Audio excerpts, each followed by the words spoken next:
اعوذ باللہ من الشیطان الرجیم بسم اللہ الرحمن الرحیم ولو انہم آمنوا واتقوا لمثوبۃ من عند اللہ خیر لو کانوا یعلمون۔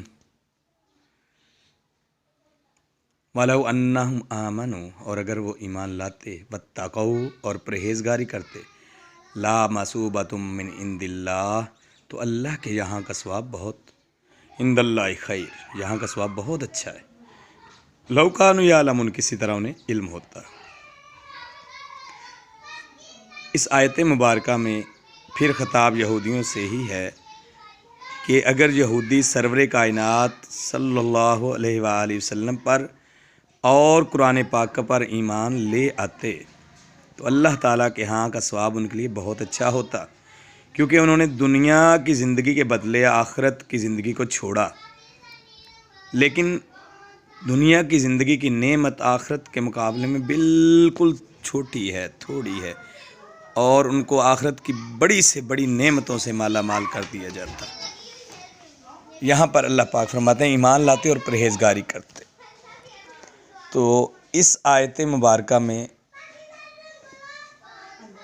ان کو جو نقصان ہوا اس کا بتایا جا رہا ہے کہ یہودیوں، تم نے میرے محبوب صلی اللہ علیہ وسلم کو نہ مان کر اور قرآن پاک پر یقین نہ لا کر بہت گھاٹے کا، خسارے کا سودا کر لیا ہے۔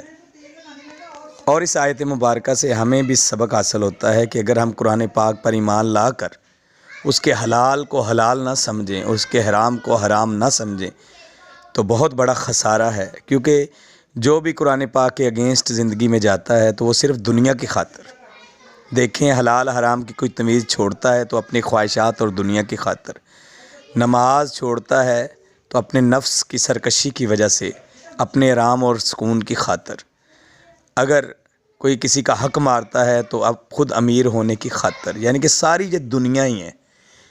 بے حیائی والے فیشن اگر کوئی کرے تو یہ ساری دنیا ہی ہے۔ تو یہ مثال ہمارے لیے بھی ہے کہ دنیا کی خاطر قرآن کو پیٹھ نہ کرو، دنیا کی خاطر رسول کریم صلی اللہ علیہ وسلم کے فرمان کو پیٹھ نہ کرو، مگرنہ یہ دنیا تو جینے کے لیے بالکل تھوڑے دن ہے، اور آخرت تو بہت بڑی اور لمبی اور نہ ختم ہونے والی زندگی، اور وہاں کی عیش و عشرت اس دنیا کی عیش و عشرت کے مقابلے میں بہت ہی زیادہ ہے، یہ تو اس کے مقابلے میں کچھ بھی نہیں ہے۔ اس کی مثال ایسے ہی ہے جیسے سمندر کے مقابلے میں قطرہ، یہ دنیا اتنی ہی ہے آخرت کے مقابلے میں، تو اس کے لیے جینا چاہیے جو اتنی بڑی زندگی ہے۔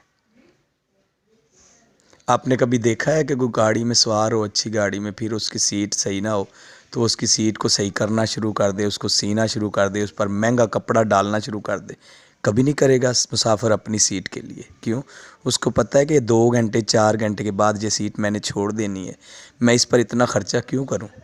صرف کرایہ بھروں اور اپنی منزل تک پہنچوں، بس۔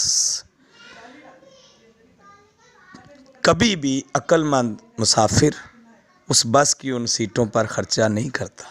اگر گاڑی خراب ہو جائے تو وہ اس گاڑی پر خرچہ نہیں کرتا جس کی اس نے سیٹ بک کرائی ہوتی ہے، وہ کہتے ہیں مالک جانے، ان کا کام جانے۔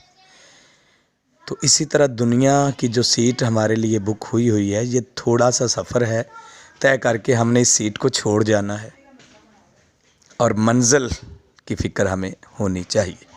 اللہ تعالیٰ صدقہ پنجتن پاک کا دنیا اور آخرت کا ہمارا بھرم رکھے۔